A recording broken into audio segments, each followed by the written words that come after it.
ایک سورہ فاتحہ 3 دفعہ سورہ توحید پڑھ کر تمام مومنین مومنات معزمین، تمام علماء، تمام شہداء، اپنے تمام معلومین کو، خاص طور پر استاد سید شفت جعفر، شہید قاسم سلیمانی، شہید عارف حسینی کے روح کو پڑھ کر بخش. بسم اللہ.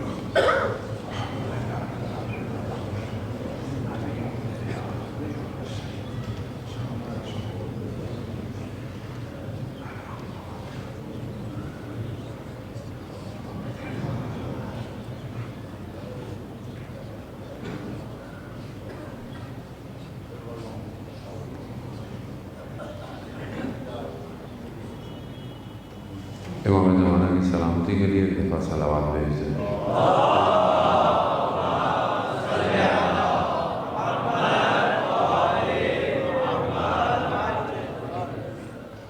لا حول ولا قوة إلا بالله العلي العظيم. حسبنا الله ونعم الوكيل، نعم المولى ونعم النصير. أعوذ بالله من الشيطان الرجيم. بسم الله الرحمن الرحيم. الحمد لله الذي يؤمن الخائفين وينجي الصالحين ويضع المستكبرين ويهلك ملوكا ويستخلف آخرين.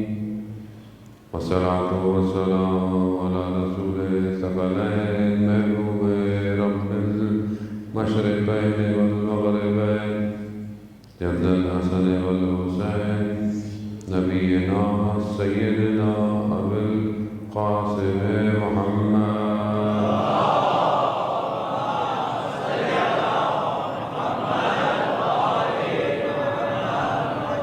وعلى آله الطيبين الطاهرين المعصومين، لا سيما بقية الله في الأرضين وأرواحنا لتراب مقدم الفداء. ولعنة الله على أعدائهم أجمعين. بسم الله الرحمن الرحيم. رب اشرح لي صدري ويسر لي أمري واحلل عقدة من لساني يفقهوا قولي. أما بعد فقد قال الله تبارك وتعالى في كتابه الحكيم والقرآن المجيد: وما خلقت الجن والإنس إلا ليعبدون. صلوات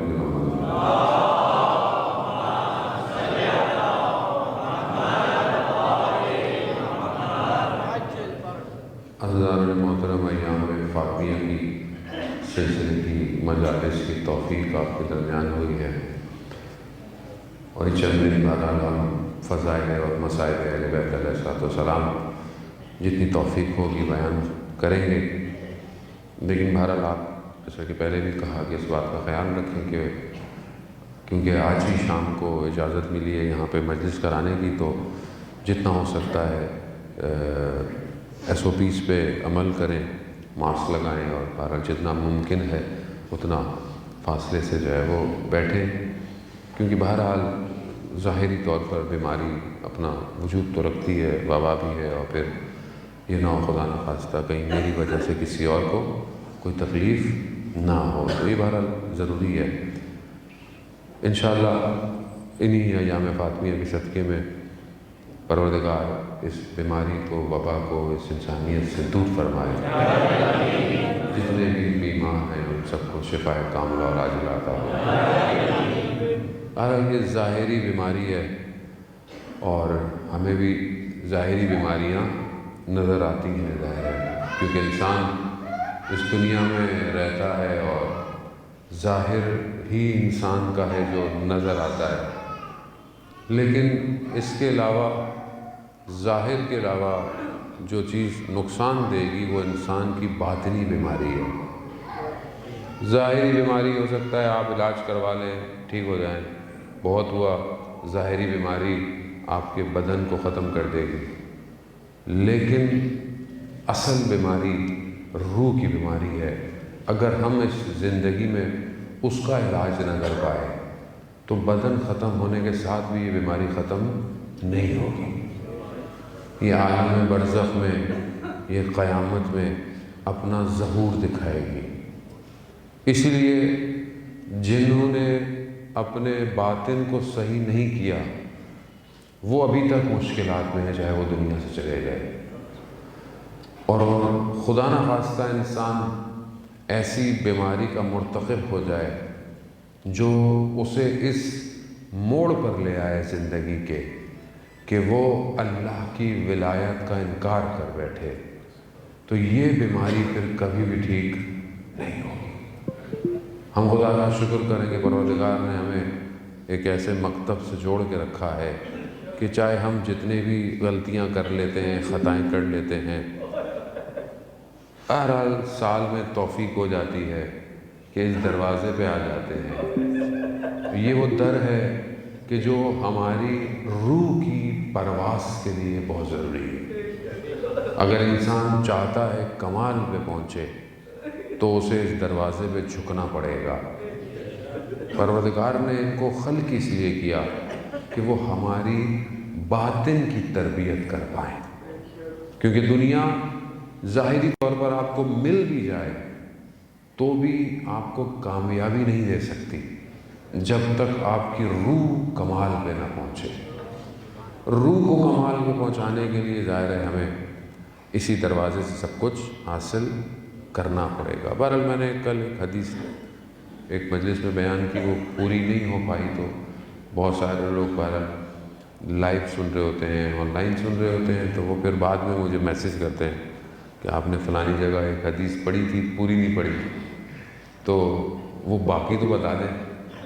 تو ہم بھی پیغام بھجوا دیتے ہیں، اس لیے نہیں پڑھی کہ آپ دوسری مجلس بھی سن لیجیے گا۔ تو یہ بھی ضروری ہے، اچھی بات ہے، لوگ فالو کرتے ہیں، اگر اس طرح کی چیزیں ہیں تو بہت اچھی بات ہے۔ تو عزیزان محترم، حدیث میں نے بہرحال بیان کی کہ ہم لوگ اپنے آپ کو دیکھیں، اپنے آپ کو کمپیئر کریں، اپنے اندرونی معاملات کو دیکھیں کہ ہم کہاں گرفتار ہیں، کہاں پھنسے ہوئے ہیں، کیونکہ ان اولیاء خدا کا مقصد یہی تھا کہ ہم جیسے پھنسے ہوئے لوگوں کو نجات دیں، اور نہ صرف اس عالم میں بھی، لیکن اصل نجات وہاں پر ہے کہ جہاں ہر آدمی گرفتار ہوگا، جہاں کوئی چیز پوشیدہ نہیں ہوگی، ہر چیز خود بولے گی، انسان کے بدن کے اعضاء خود بولیں گے۔ آپ کیسے کہیں گے؟ آپ اپنے ہاتھ سے کہیں گے کہ کیا کہہ رہے ہو، تم میرے خلاف گواہی دے رہے ہو، تو ہاتھ بھی ہو سکتا ہے کہے گا کہ آج مالک کوئی اور ہے، آج سلطان کوئی اور ہے، آج تم نہیں ہو مالک۔ اب وہ جو مسائل ہیں انسان کے اندر درونی، اسی رہتی دنیا میں اس نے صحیح کرنے ہیں۔ مرنے کے بعد تو آپشن نہیں ملے گا آپ کو۔ ہاں، اگر آپ نے کوئی نیک کام کیا ہے، باقی الصالحات، آپ کی اولاد اگر اچھی ہے تو وہ آپ کے پیچھے کوئی کام کرتی بھی جائے، لیکن خود انسان پھنسا ہوا ہے۔ بہت آسان سے حدیث ہے، بہت نارمل ہماری زندگی میں امپلیمنٹ ہونے والی باتیں ہیں، سادی سی حدیث ہے۔ حضرت موسیٰ علیہ السلام کو پروردگار نے کہا ہے کہ اے موسیٰ، ہم نے کچھ چیزوں کو کچھ چیزوں میں رکھا ہے، لوگ کسی اور چیزوں میں ان کو ڈھونڈتے ہیں۔ بہت تیزی سے گزروں گا تاکہ بہرحال آپ تک پوری بات کہہ پاؤں۔ پہلی چیز جو حضرت موسیٰ کو پروردگار نے کہی کہ موسیٰ، میں نے راحت کو، آسانی کو، آسائش کو آخرت میں رکھا ہے، لوگ دنیا میں ڈھونڈتے ہیں۔ یعنی جو اصل آرام ہے وہ کہاں ہے؟ وہ آخرت میں ہے، جنت میں ہے، بہشت میں ہے۔ لوگ دنیا میں آسانیاں ڈھونڈ رہے ہیں، دنیا میں محنت کر رہے ہیں، مطلب ظاہری طور پر آرام کے لیے، جبکہ دنیا میں محنت کتنی کر لیں گے؟ اگر آپ کے پاس بہت پیسہ بھی آ جائے، مولا متقیان حضرت علی ابن ابی طالب علیہ السلام صلی اللہ علیہ وسلم امام فرماتے ہیں کہ اس دنیا پہ انسان کیا کرے، اس دنیا کا، جس دنیا میں انسان اپنی زندگی پیسے کمانے میں، پھر اس پیسوں کو اپنی صحت کو بچانے میں گزار دے۔ ایسی ہے، انسان اگر پیسہ کما لیتا ہے تو مریض ہو جاتا ہے، مریض اگر اپنے آپ کو مریض صحیح کرے گا تو اولاد کی پریشانی، اولاد کی کوئی پریشانی نہیں ہوئی تو مال کی پریشانی، یعنی ہر وقت کسی نہ کسی پریشانی میں لگا ہوا ہے۔ پھر وہ آتا ہے ہمارے پاس کہ مولانا کوئی وظیفہ بتائیں، کچھ بتائیں کہ زندگی سکون کی ہو جائے۔ زندگی اگر ٹھیک ہو جائے، مطلب ظاہر کوئی پریشانی نہ ہو، تو پھر وہ دنیا نہیں ہے، پھر وہ جنت ہے۔ دنیا میں ابتلاءات، مصیبتیں ہیں۔ خاص طور پہ جوان آج کا بہت پریشان ہوتا ہے، آج کل کا جوان خاص طور پہ اس کو بہت پریشانی ہے، یہ کیسے ہوگا، یہ کیا ہوگا۔ وہ آپ کو اپنی محنت کرنی ہے، فائٹ کرنی ہے، اپنی جد و جہد کرنی ہے، اور اس زندگی کو بہتر گزارنا ہے۔ آسائشیں یہاں نہیں ملنے والی۔ ویسے بھی جس نے ولایت کو قبول کیا اسے آسائش نہیں ملے گی۔ بھی یاد رکھیے گا کہ آپ بولیں گے سب کچھ مل جائے، آرام بھی ہو، سکون بھی ہو، مولانا بھی بن جاؤں، سب کچھ مل جائے، ایسا تھوڑی ہوتا ہے۔ بہت مشکلات ہوتی ہیں۔ جان ہتھیلی پہ رکھو اگر ولایت صحیح عمل کرتے ہو، کہ کسی وقت بھی تیار رہو۔ اصل خاصہ ہی اس گھر کا یہ ہے کہ تمہارے بدن کے ٹکڑے ہوں۔ اب یہاں آدمی گھبرا جاتا ہے کہ یہ کیسا دین ہے، ایک تو دین پہ بھی عمل کروں، جان کو بھی خطرہ ہو۔ وہ اصل جان کی قیمت دنیا دے ہی نہیں سکتی، اور وہ بھی ان کے راستے پر اگر جان دو تو وہ وہاں ملے گا جو ملنا ہے۔ تو یہاں مت ڈھونڈیں آسائشوں کو، یہاں اپنے اندر وہ عمل پیدا کریں جسے خدا چاہتا ہے۔ دوسری چیز بہرحال حضرت موسیٰ کو پروردگار نے کہ موسیٰ، میں نے عزت کو جو ہے وہ قیام اللیل میں قرار دیا ہے، یعنی تہجد کی نماز میں نے عزت کو قرار دیا ہے۔ لوگ سلاطینوں کے دروازوں پہ ڈھونڈتے ہیں۔ اب انسان اگر ظاہری طور پر دیکھے کہ سمجھتا ہے کہ شاید میرے کسی فلانے سے میرے تعلقات ہو جائیں، فلانی جگہ پہنچ جاؤں، شاید مجھے رسپیکٹ ملے، عزت ملے۔ ایسا نہیں ہے۔ آپ قوموں کا حال دیکھیں، قومیں جھکی ہوئی ہیں استکبار کے آگے، دنیا کی طاقتیں جو اپنے آپ کو کہتی ہیں ان کے آگے۔ کیا ہوگا؟ ہمیں عزت ملے گی۔ عزت تھوڑی ہے، عزت تو خدا کے ہاتھ میں ہے، خدا جسے چاہے دے۔ اب خدا وہ ہے کہ خدا اگر چاہے کسی کو عطا کرنا، حدیث ہے، اور پوری دنیا اسے حاصل نہ کرنے دے مگر خدا پھر بھی اسے عطا کرتا ہے۔ اور اگر پوری دنیا کسی کو کچھ دینا چاہے اور خدا نہ چاہے تو کوئی کچھ نہیں دے سکتا۔ عزت اسی کے ہاتھ میں۔ قیام اللیل، یعنی اگر آپ چاہتے ہیں کہ ہماری عزت ہو، نماز شب پڑھیں، رات کو اس کی بارگاہ میں کھڑے ہوں، کیونکہ جو اس کے آگے جھک گیا وہ دنیا کو اس کے آگے جھکا دے گا۔ اس کے آگے جھکے جو مالک ہے، جو خالق ہے۔ اور ویسے بھی انسان ظاہری ہو سکتا ہے نماز میں ریاکاری ہو جائے، مطلب خدا نخواستہ ایسا نہیں ہوگا، لیکن ہوتا ہے کہ بہرحال، لیکن جو رات کو انسان اپنی تنہائی میں، اپنی خلوت میں اٹھتا ہے اور خدا کو سجدے کرتا ہے، وہ یا وہ جانتا ہے یا اس کا بندہ جانتا ہے۔ یہ بہت ضروری ہے، اور خاص طور پہ جوانوں کے لیے بہت ضروری ہے۔ آج کل کا جوان جو چاہتا ہے کہ میں دنیا میں بھی کامیاب ہوں، میں آخرت میں بھی کامیاب ہوں، اسے چاہیے کہ اپنی جوانی ہی سے نماز شب کی عادت ڈالے، تہجد کی عادت ڈالے۔ کیونکہ بہرحال ہم تو سنتے رہتے یہی تھے کہ بڑے بزرگ تہجد پڑھتے ہیں کیونکہ آپشن کم رہ گیا ہے زندگی میں، تو چلو تہجد ہی پڑھ لیں، لیکن ایسا نہیں ہے۔ عبادت کی لذت جوانی میں ہے۔ کیوں؟ کیونکہ اس وقت کئی اور لذتیں موجود ہوتی ہیں، اور اگر آپ ان لذتوں کو ترک کر کر خدا کی بارگاہ میں سجدہ ریز ہوں، اس سے بڑی لذت کوئی نہیں ہے۔ یہی لذت آپ کے وجود کو پاک کرتی ہے۔ انسان جب عبادت کی طرف بھاگتا ہے، خدا کی طرف بھاگتا ہے، گویا وہ اپنی معاملات کو اس کے حوالے کر رہا ہوتا ہے۔ جب آپ کا معاملہ اس کے حوالے ہو گیا تو پھر زندگی آپ کو کچھ نہیں کر سکتی۔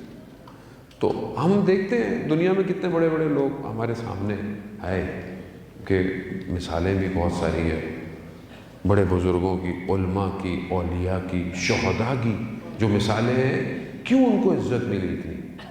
کیوں ان کو اتنی عزت ہے؟ امام خمینی جیسی شخصیت کہ آپ دیکھیں کہ کتنا ان کے مقابلے میں اس زمانے میں آئے. گورباچوف کو جب انہوں نے لیٹر لکھا اور بھیجا تو اس نے اپنے خاص آدمی کو جو اس کا سیکنڈ تھا اس کے ذریعے لیٹر بھیجوایا امام خمینی کو. امام خمینی نے کہتے ہیں 5 منٹ لگائے پڑھنے میں اور ختم کیا اور کہا کہ میں اس کے لیے عالم غیب سے کچھ دروازہ کھولنا چاہتا تھا, اسے چاہیے میرے خط کو دوبارہ پڑھے. اور پھر اٹھ گئے, بات نہیں کی. وہ یہ سمجھا کہ شاید سیاسی طور پر پولیٹیکل طور پر رشیا ساتھ دے, مگر انہوں نے نہیں کہا. امام نے کہا کہ جس کمیونزم کی تم بات کرتے ہو یہ ایک تاریخی بات بن جائے گی. اور یہی ہوا. کیوں جھک نہیں پائے لوگ؟ ایسا شخص کسی کے آگے جھک نہیں پائے. کیوں پایا؟ کیونکہ تہجد کی نماز میں ان کا بیٹا بیان کرتا ہے کہ ایک مہمان ہمارے گھر پہ آیا اور رات کو, کیونکہ اکیلا سونا مکروہ ہے مہمان کا, تو میں بابا نے کہا کہ ساتھ سو.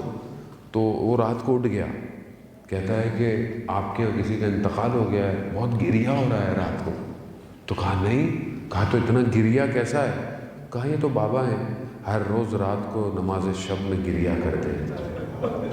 اتنا گریا یعنی کیوں؟ جب خدا کی بارگاہ میں گریا ہے تو دل میں خدا نے ساری حکومتوں کو جھکا دیا. یہ ہمارے دور کی مثال ہے. قاسم سلیمانی دنیا پوری طاقتیں اس سے گھبرا گئی, ابھی بھی گھبراتی ہیں اس سے. اس کی تصویر لگائیں فیس بک بند ہو جاتا ہے, تصویر سے بھی گھبرا گئے.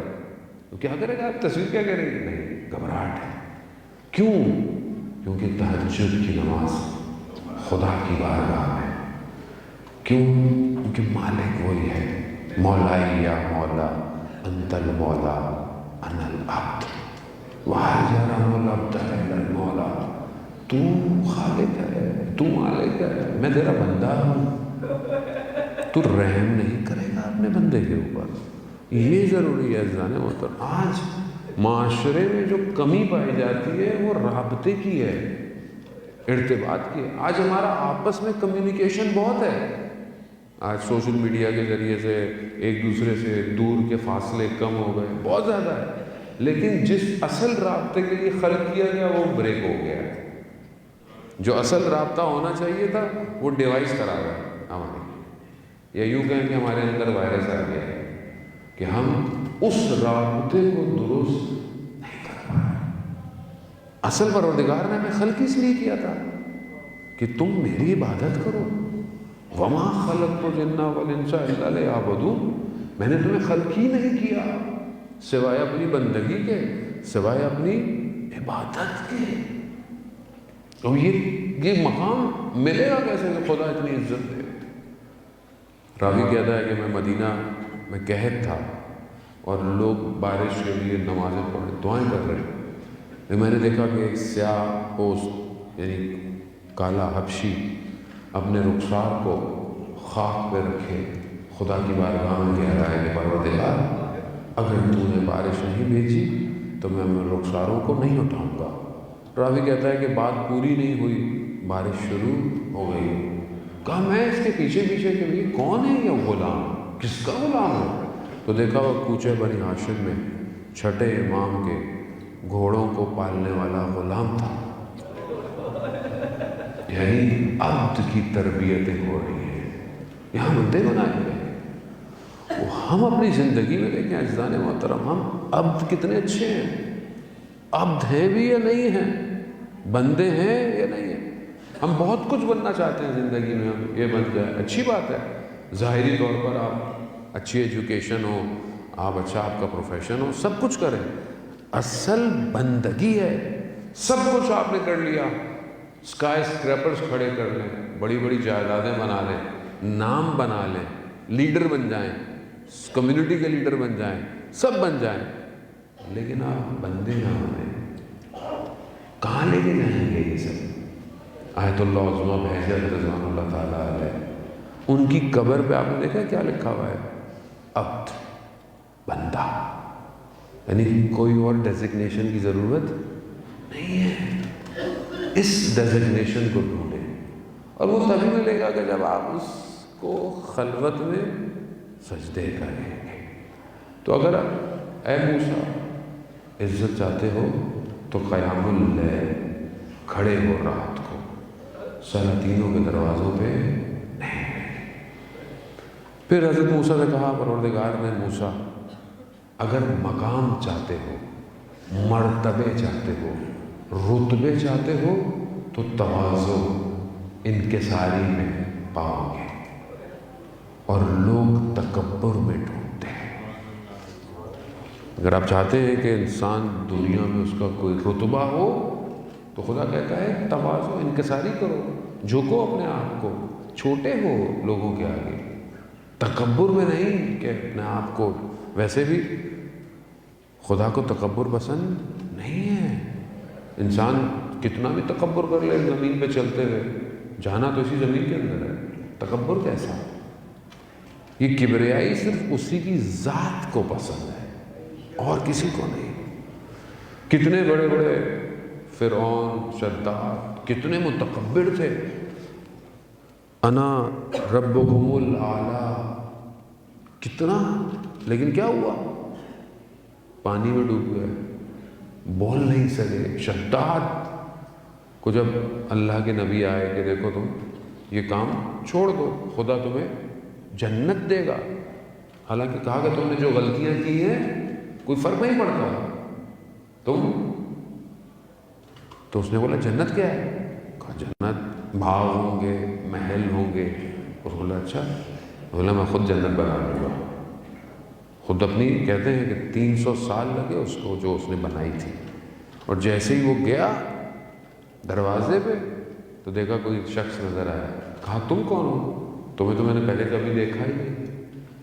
تو کہا میں تمہاری روح قبض کرنے آیا ہوں۔ تو کہتا ہے کہ مجھے جانے تو دو اس میں۔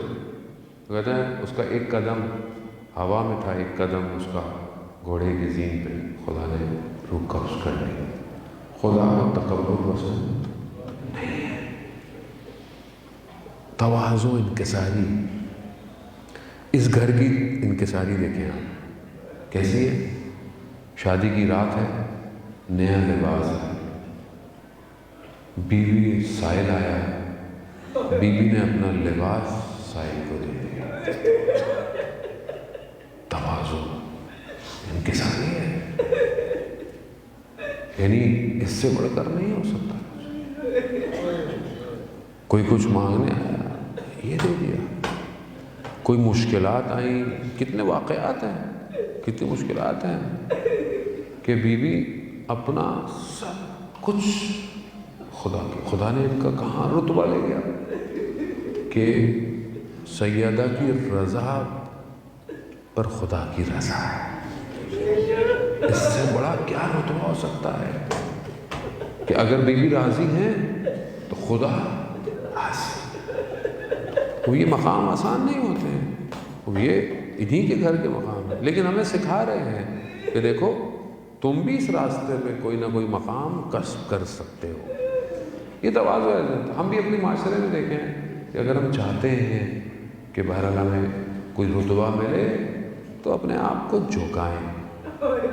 بہرحال ہر آدمی بندہ ہی ہے عزیزان محترم۔ میں کل بیان کر رہا تھا، اتنے بڑے عالم دین تھے شیخ مرتضیٰ انصاری، کتنا اپنے دور کے اور اس کے بعد اتنا علم، اتنی کتابیں انہی ہی کے وجود سے نکلی ہوئی ہیں۔ ان کی والدہ کہتے ہیں نجف آئیں تو نجف کی خواتین کو پتہ چلا کہ شیخ کی والدہ ہیں، تو ہاتھوں کو چومنے لگیں۔ تو انہوں نے آ کے اپنے بیٹے سے کہا کہ کیوں میرا اتنا احترام کر رہی ہے، کیوں میرے ہاتھوں کو بوسہ لے رہی ہے؟ تو کہا کیونکہ اب ان کو تو پتہ تھا کہ میری وجہ سے کر رہی ہے، لیکن نہیں کہا کہ کیونکہ والدہ آپ نماز پرہیزگار تہجد گزار ہیں اس وجہ سے۔ تو کہا کہ وہ تو بہت خواتین ہیں، میں اکیلی تھوڑی ہوں۔ کہا نہیں، آپ زیارت پہ آئی ہیں، زائر ہیں، آپ زیارتیں کرتی ہیں۔ کہا تو وہ اور بھی بہت ساری خواتین ہیں، جو بھی کہتے تھے وہ جواب دے دیتی تھی۔ آخر میں انہیں کہنا پڑ گیا کہ یہ میری وجہ سے آپ کا احترام کر رہی ہے۔ تو کاغذ کیا کہتی ہیں، تم مرتضیٰ کون ہو؟ مگر تم خدا کے بندے نہیں ہو، تمہارے اندر کیا ہے ایسا؟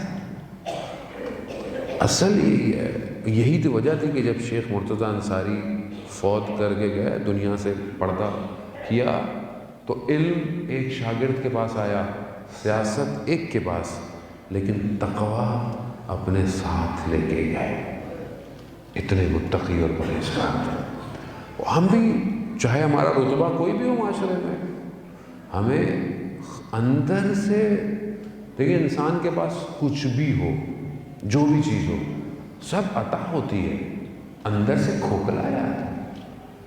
اور جو لوگ تھوڑے سے کمزور ہوتے ہیں، ان کو کچھ مل جائے تو وہ تھوڑے سے اپنے آپ کو کچھ سمجھنے لگتے ہیں، دکھانے لگتے ہیں۔ تو انسان کی حیثیت ہی کیا ہے؟ انسان کی اوقات کیا ہے؟ انسان دیکھنے کو قرآن بھی کہہ رہا ہے کہ بعض معاملات میں انسان بہت ضعیف ہے، یعنی برداشت نہیں کر پاتا۔ بعض اوقات ظرف چھوٹا ہو تو انسان بہر اٹھتا ہے، کھوکھلا ہو جاتا ہے۔ تو یہ بہت ضروری ہے کہ ہم اپنے اندر اس صفت کو پیدا کریں۔ حضرت موسیٰ کو پروردگار نے حضرت موسیٰ کو کہا کہ موسیٰ، اگر تم غنا یعنی بے نیاز ہونا چاہتے ہو تو اس کو ہم نے جو ہے وہ قناعت میں رکھا ہے، اور لوگ غنا کو یعنی بے نیاز ہونے کو دنیا کی چیزوں کو جمع کرنے میں ڈھونڈتے ہیں، جبکہ کبھی بھی پائیں گے نہیں۔ اب ہمارے حساب سے غنی کون ہے؟ کہ جس کے پاس بہت کچھ ہے، اور وہ گھر ہو یا دولت ہو یا ثروت ہو یا بہت ساری چیزیں، یہ بہت غنی ہے۔ جبکہ خدا کا کہہ رہا ہے کہ میں نے قناعت میں رکھا ہے، یعنی جتنی تمہیں ضرورت ہے وہ ہے، اس کے اندر نہیں ہے۔ انسان آج معاشرے کے اندر بھی ہے کہ یہ لے لو، وہ لے لو، حاصل کر لو، بے نیاز تھوڑی ہو سکتا ہے۔ اصل بے نیاز تو وہ ہے، ہم تو کچھ بھی کر لیں فقیر ہیں اور محتاج ہیں۔ قرآن کہہ رہا ہے انتم الفقراء الی اللہ، تم فقیر ہو، تم محتاج ہو خدا کی طرف۔ تو ہم جتنا بھی کر لیں ہم کچھ بھی نہیں کر سکتے۔ آج کل بہرحال مادی معاشرے کے اندر ہم کامیابی سمجھتے ہیں کہ جتنا مادہ ہمارے پاس زیادہ ہوگا ہم کامیاب ہیں، لیکن اگر انسان کا ہدف پروردگار ہے تو وہ اس کو اپنا ہدف نہیں بنائے۔ ایک اعتدال والی لائف، ایک بیلنس لائف، جو کہ مشکل ہے۔ یعنی آج کل کے دور میں انسان کے پاس ایکسکیوزز بہت ہیں اپنے لیے، کہ کیونکہ یوں ہے، ایسا ہے، ویسا ہے، اپنے لیے وہ ساری چیزوں کو کور کرتا ہے۔ لیکن اگر خدا ہدف ہو تو پھر انسان بہت آرام سے ان مشکلات سے گزر جاتا ہے۔ بہرحال حدیث جو ہے وہ اس کا اگلا سے جتنا ہو سکتا ہے بہرحال آپ کی خدمت میں بیان کروں، آپ کی حسن سماعت کے، کہ حضرت موسیٰ کو پروردگار نے ارشاد فرمایا ہے کہ موسیٰ، ہم نے علم کو بھوک میں رکھا ہے اور لوگ بھرے ہوئے پیٹوں میں تلاش کرتے ہیں۔ اب ظاہر ہے علم بھی ظاہری علم تو ہے نہیں کہ آپ اپنے شکموں کو پور کریں، تو یہ علم تو ظاہر ہے بھوک یعنی زحمت، یعنی گرسنگی، یعنی انسان اپنے اوپر کنٹرول کرے۔ ویسے بھی بہرحال یہ الگ چیپٹر ہے پورا، اگر اس پہ گفتگو کی جائے جو شکم کے ساتھ ہے، یہ اس میں بہت ساری اور حدیثیں ہیں جس کا تعلق علم سے ہے۔ یعنی ہمیں لگتا ہے کہ جیسے مولانا صاحب علم کا تعلق، نفس کا تعلق پیٹ سے کیوں ہے، مطلب ظاہر سے کیوں ہے؟ حدیث روایات مفصل ہیں کہ نفس کی تربیت ہے ہی شکم کے ساتھ۔ اگر انسان پر شکم کر لے تو آپ رات کو زیادہ کھا لیں تو فجر میں اٹھنا مشکل ہو جاتا ہے، ایسے سادی سی بات ہے۔ اور انسان اگر اپنی لذت کے لقمے کھائے تو اس کے لیے بہت ساری چیزیں ختم ہو جاتی ہیں، اور خدا نہ خواستہ اگر وہ کسی کا حق کھا رہا ہو یا باقی چیزیں کھا رہا ہو تو ویسے بھی انسان سے زائل ہو جاتی ہے۔ اس لیے انسان بہرحال اگر چاہتا ہے کہ بہرحال یہ زحمت، ایک بہرحال بزرگ تھے بڑی اچھی بات کہتے تھے کہ خدا بہرحال ان کی درجات کو بلند فرمائے، وہ کہتے تھے کہ شکم دنیا کی آسائشوں سے خالی ہوگا تو آسمانی حقائق تم پر نازل ہوں گے۔ اگر شکم کو تم نے دنیا ہی سے بھرا ہوا ہے تو آسمان کے راز کہاں تمہیں پتہ چلیں گے؟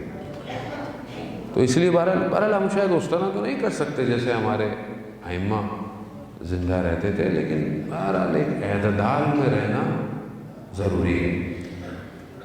آخری چیز جو حضرت موسیٰ کو پروردگار نے کہی کہ موسیٰ، میں نے جو ہے وہ دعا کی قبولیت کو حلال لقمے میں رکھا ہے، اور لوگ کال اور کیل میں ڈھونڈتے ہیں۔ لوگ سمجھتے ہیں کہ چیخ و پکار سے، جیسے بہت سارے لوگ ہمیں کہتے ہیں کہ ہم تو مولانا خانہ کعبہ چلے گئے، ہم تو کربلا چلے گئے، اتنی دعائیں کی، اتنا چیخنے پکارنے سے دعائیں تھوڑی قبول ہوتی ہیں۔ خدا کہہ رہا ہے میں نے حلال لقمے میں مستجاب دعا رکھا ہے۔ اب اگر خدا نہ خواستہ میری دعا قبول نہیں ہو رہی، پہلی تو بہرحال دعا خود کیا ہے، کون سی کرنی چاہیے، یہ پھر الگ چیپٹر ہے، اس کے لیے الگ خمسے کی ضرورت ہے۔ دعا خود مانگ کیا رہا، یعنی خدا سے، خدا منع نہیں کہتا، خدا کہتا مانگو مانگو میں عطا کروں گا، لیکن میں مانگ کیا رہا ہوں خدا سے؟ دنیا مانگ رہا ہوں تو اس میں بھی کیا مانگ رہا ہوں؟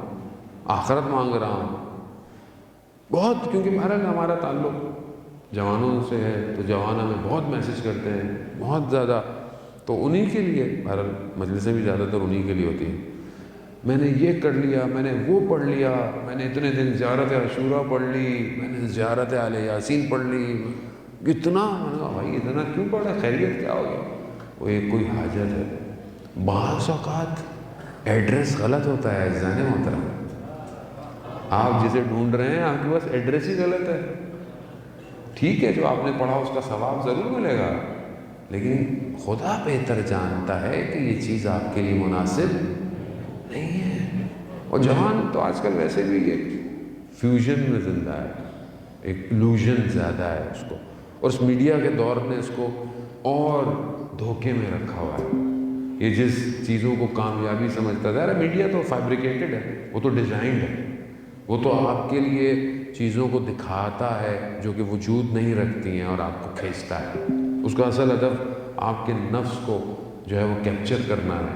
ہم اسی طرح زندہ رہ رہے ہوتے ہیں، پھر ہم اس کو اپنی حقیقی زندگی میں ڈھونڈتے ہیں کہ یہ ہماری حقیقی زندگی میں کہاں ہے، یہ چیز کہاں ہے، جبکہ وہ نہیں ہوتی ہے۔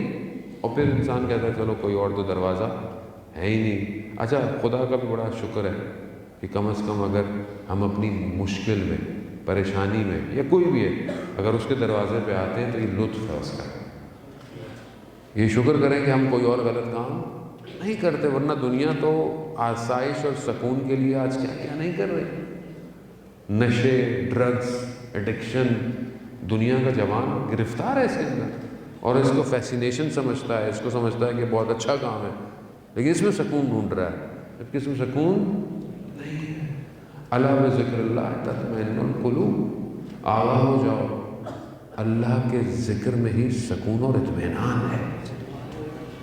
ہمیں اس کی طرف بڑھنا ہے عزیزان۔ آئیے اس گھر کی طرف چلیں کہ یہ گھر جسے پروردگار میں قرآن میں کہہ رہا ہے کہ ایسے گھر ہیں کہ جن پر اللہ کے اذن سے ذکر جو ہے وہ بلندی پہ جاتا ہے۔ اس گھر میں دیکھیں کیسا ذکر ہے۔ روایت میں ہے کہ پروردگار ملائکہ پر افتخار کر رہا ہے کہ دیکھو میری کنیز کس طرح میری عبادت میں کھڑی ہوئی ہے۔ تو یہ افتخار کر رہا ہے، ذکر دیکھیں، عبادت دیکھیں، تلاوت دیکھیں، اطمینان دیکھیں۔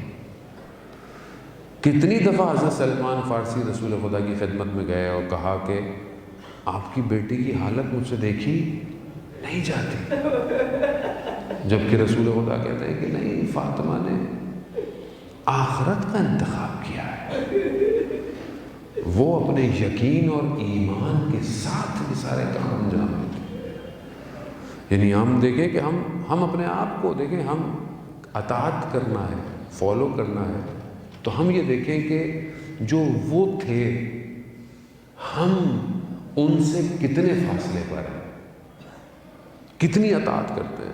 آپ کسی کو فالو کیسے کر سکتے ہیں؟ آپ کیسے کہہ سکتے ہیں کہ یہ ان کا ماننے والا ہے، یہ ان کا چاہنے والا ہے؟ کیسے کہیں گے؟ کوئی کرائٹیریا، کوئی مشین تو ہے نہیں۔ تو آپ یہی دیکھ سکتے ہیں نا کہ یہ وہی کرتا ہے جو وہ چاہتے تھے یا جو انہوں نے کیا، یا یہ اسی راستے پر ہے۔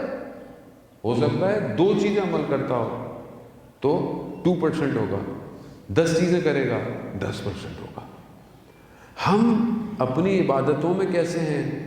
یہ گھر اپنی عبادت میں کیسے تھا؟ خدا کے رابطے کے ساتھ یہ کیسا گھر تھا کہ یہاں بی بی رات کو دعائیں کر رہی ہیں، کس کے لیے؟ ہمسایوں کے لیے، ہمسایوں کے لیے دعائیں کر رہی ہیں۔ دوسرے امام کہتے ہیں کہ میں نے والدہ سے کہا کہ آپ اپنے لیے کیوں نہیں دعائیں کرتے، آپ لوگوں کے لیے دعا کرتے؟ کہا میں نے بابا سے سنا ہے پہلے ہمسائے ہوتے ہیں بعد میں خود ہوتا ہے۔ خود یہ عبادت ہے۔ ہم اس مطلب ظاہراً اگر آپ دیکھیں تو یہ کوئی اتنی کوئی بڑی بات ظاہراً نہیں ہے، لیکن ہم کرتے ہیں اپنے ہمسائے کے لیے دعا، اپنے پڑوسی کے لیے دعا۔ تو آپ خود دیکھ لیں کہ ہم دور ہیں، یعنی ایک چیز سے دور ہو گئے۔ اسی طرح اپنی زندگی میں بہت ساری چیزیں کہ خدا توفیق دے کہ ہم ان چند دنوں میں بیان کریں، ہم بیان کریں کہ ہم دیکھیں کہ ہم کتنے فاصلے پر ہیں، کتنے قریب ہیں۔ مجالس کا مقصد یہ ہوتا ہے کہ ہم اگر ہم دور ہیں قریب ہو جائیں، قریب ہیں قرب حاصل ہو جائے، اور اگر قرب حاصل ہو گیا تو اپنے آپ کو ولایت پہ فنا کر دیں۔ اصل یہی ہے، اصل امام تک پہنچنا ہے۔ یہ جتنا بھی خدا توفیق دیتا ہے اصل امام تک پہنچنا ہے۔ جو لوگ امام تک پہنچ گئے وہ کامیاب۔ دنیا میں کامیابی امام تک پہنچنا۔ آپ کے پاس سب کچھ ہو، آپ پرہیزگار بھی ہیں، سب کچھ ہیں، عبادت گزار بھی ہیں، با تقویٰ بھی ہیں، خدا کی راہ میں دیتے بھی ہیں، سب کچھ ہیں، امام تک نہیں پہنچے، امام تک نہیں پہنچے۔ وہ امام کا کاروان گزرا، شخص مولا وہ کنواں جو ہے وہ پانی میٹھا نہیں ہے، امام نے لاب دہن سے اس کا پانی میٹھا کر دیا، معجزہ دیکھا۔ تو امام نے کہا کہ چلو ساتھ۔ کہا مولا میں تو نہیں جا سکتا آپ کے ساتھ، آپ میرا گھوڑا لے لیں، آپ میری تلوار لے لیں، یہ میں آپ کو دے سکتا ہوں، میں نہیں جا سکتا۔ تو امام نے کیا فرمایا؟ مجھے تمہارے ان چیزوں کی ضرورت نہیں ہے، مجھے تمہاری ضرورت ہے۔ بعض اوقات ہم اپنا سب کچھ دینے کو تیار ہیں، خود تیار نہیں۔ اصل امام کو ہمارا وجود چاہیے، ان کے لیے خزانوں کی کمی نہیں ہے، لیکن ہمیں امام تک پہنچنا ہے۔ میں زحمتوں کو تمام کو عزت محترم، بی بی بیٹھی ہوئی تھی جنگ احد کے شہداء کی قبر پہ، حضرت حمزہ کی قبر پر بیٹھی ہوئی تھی، گریہ کر رہی ہے۔ شخص آیا، بی بی کے دیکھا تو موقع کو غنیمت سمجھا، بی بی سے سوال پوچھا، اس نے کہا کہ حضرت علی نے اگر حق پر ہیں یا تھے تو اپنا حق کیوں نہیں چھینا، لیا کیوں نہیں؟ اگر حق پہ تھے تو قیام کرتے۔ تو بی بی نے فرمایا کہ امام کی مثال کعبے جیسی ہوتی ہے، لوگ کعبے کے پاس چل کے جاتے ہیں، کعبہ چل کے لوگوں کے پاس نہیں جاتا۔ امام ایسے ہی ہے، امام تک پہنچنے کے لیے ہمیں امام تک جانا ہے، امام نہیں آئیں گے ہمارے پاس۔ یہی تو غم ہے کہ امام غیبت کے پردے میں ہے۔ یہی غم نہ صرف ہمیں بلکہ سب کو یہی غم ہے، اہل بیت کو بھی یہی، بی بی کو بھی یہی غم ہوگا کہ میرا فرزند کتنے سالوں سے تنہائی میں ہے، خلوت میں ہے۔ عزیزان محترم، اگر ہم اپنے امام کو نہیں پہچان پائے تو پھر سب رہ جائے گا۔ امام ہمارا منتظر ہے کہ کب میرے چاہنے والے میری طرف پلٹیں گے۔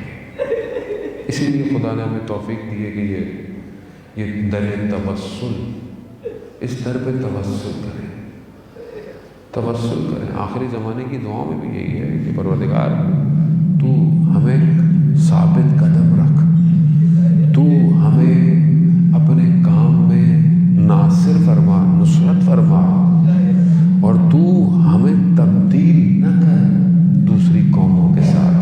قرآن کہتا ہے نا، اگر تم نے نہیں کیا تو میں دوسری قوموں کو لے آؤں گا۔ پروردگار ہمیں تبدیل نہ کر، ہمارا انتخاب کر۔ اب ظاہر ہے جب آپ ولایت کی طرف آئیں گے تو امتحان تو ہوگا، سختی تو ہوگی۔ جب اس گھر نے خود اس مشکلات کو دیکھا ہو کہ وہاں رسول خدا جب آخری وقت میں بیمار ہیں تو بیوی ان کے سرانے پر دروازہ کھٹکھٹا، کہا کون ہے؟ کہا بہت دور سے آیا ہوں، رسول کی زیارت کرنی ہے۔ کہا کہ ابھی بیمار ہے، ابھی مناسب نہیں۔ تھوڑی دیر بعد پھر دروازہ کھٹکھٹایا گیا، پھر پوچھا گیا کون ہے؟ کہا بہت دور سے آیا ہوں، رسول کی زیارت کرنی ہے۔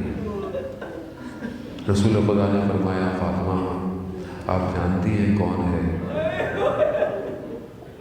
کہا بیٹی حضرت اسرائیل ہیں، آپ کے احترام میں اجازت لے کر آنا چاہتے ہیں۔ السلام علیکہ یا رسول اللہ۔ ملائکہ آپ سے اجازت لے کر آتے ہیں، مگر یہ امت کیسے آئی؟ یہ امت کیسے آئی؟ وہ کس طرح آئی؟ مقاتل یہی بیان کرتے ہیں نا کہ بیوی دروازے پہ آئی، کیوں آئی؟ کہ شاید احترام کر جائیں، شاید شرم و حیا آ جائے۔ کیوں؟ کہا کہ فاطمہ بنت رسول ہے، یہ وہی فاطمہ ہے جس کے احترام میں رسول کھڑے ہو جاتے تھے۔ ہاں، لیکن امت نے کیا کیا؟ امت نے جب دیکھا کہ دروازہ کھل نہیں رہا تو انہوں نے دروازے کو جلا دیا۔ اور کس طرح ظلم و ستم کی۔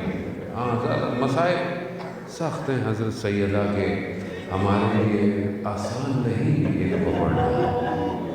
کچھ مشکلات ایسی ہیں کہ اساتید بیان کرتے ہیں کہ ان مشکلات کے وقت، یعنی خود جب اہل بیت پر مصیبت پڑی اور جب سخت مصیبت پڑی تو خود اہل بیت نے رسول خدا کو پکارا۔ کہا پہلی مصیبت کون سی تھی؟ کہا پہلی مصیبت مدینہ کی مصیبت ہے کہ جب جلتا ہوا دروازے کو دھکا دیا گیا، جب در و دیوار میں سیدہ آ گئی تو بیوی نے اپنے بابا کو پکارا، یا آبادا یا محمد، کہ بابا آپ کی امت نے یہ اجر دیا ہے رسالت کا۔ ہاں عزاداران محترم، یہ بڑی مصیبت تھی، یہ بڑی مصیبت تھی۔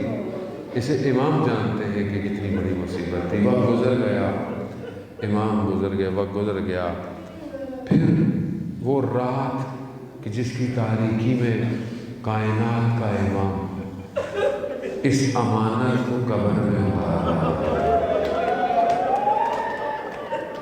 وہ سخت تھا امام کے لیے۔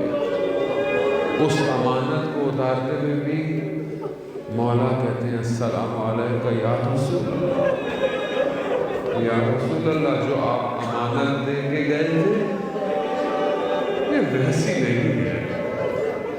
ہاں پر آپ نے گریہ کیا، خدا قبول کرے، چلو روز کر پروردگار آپ کے رونے کو قبول کرے، آپ کی مشکلات کو سیدہ حل کرے۔ تیسری جگہ استاد فرماتے ہیں کہ کون سی مصیبت تھی؟ کہا روز عاشورہ۔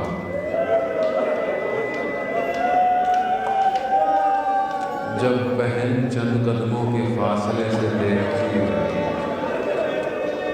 اللہ اکبر، تقبل منا، پروردگار قبول کر۔ جب 11 محرم کو کارواں گزرا نا مقتل کے پاس سے، ایک بدن کی حالت ایسی تھی کہ جب چوتھے امام نے دیکھا نا تو اس سے پہلے کہ جان نکلتی، استاد فاطمی نے یہاں بیان کرتے ہیں، بی بی زینب نے اپنے آپ کو گرا دیا، اور اس بدن کو کہ جہاں مقتل کہتا ہے کہ کوئی جگہ خالی نہیں تھی، تیروں کے نشان، نیزوں کے نشان، تلواروں کے نشان، پتھروں کے نشان، گھوڑوں کی ٹانگوں کے نشان، اور سر بھی تل پہ موجود نہیں ہے۔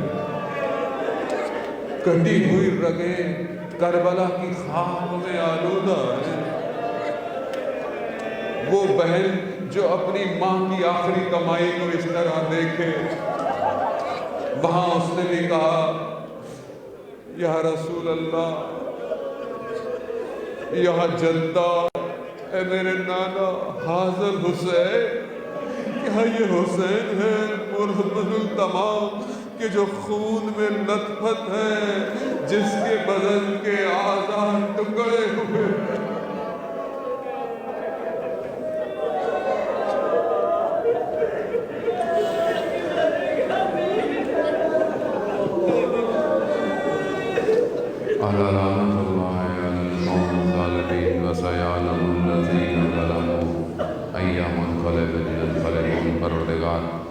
امام زمانہ کی ظہور میں ظاہری عطا فرما، ہمیں ان کے ناصروں کے مددگاروں میں شمار فرما، جو پریشان عالم کی پریشانی کو دور فرما، حاضرین مجلس کی جائز خواہشات کو پورا فرما، جو بیمار ہیں خاص طور پہ حاضرین میں سے کوئی ہیں جو بھی بیمار ہیں، خاص طور پہ بیماری کو، وائرس کو انسانیت سے دور فرما، مسلمان جہاں بھی ہیں ان کی جان مال عزت آبرو کی حفاظت فرما، پروردگار ہمیں کوئی غم نہ دے سوائے ہمیں حسین کے، پروردگار ہمیں حج عمرہ اور زیارت کی توفیق عطا فرما، اللہ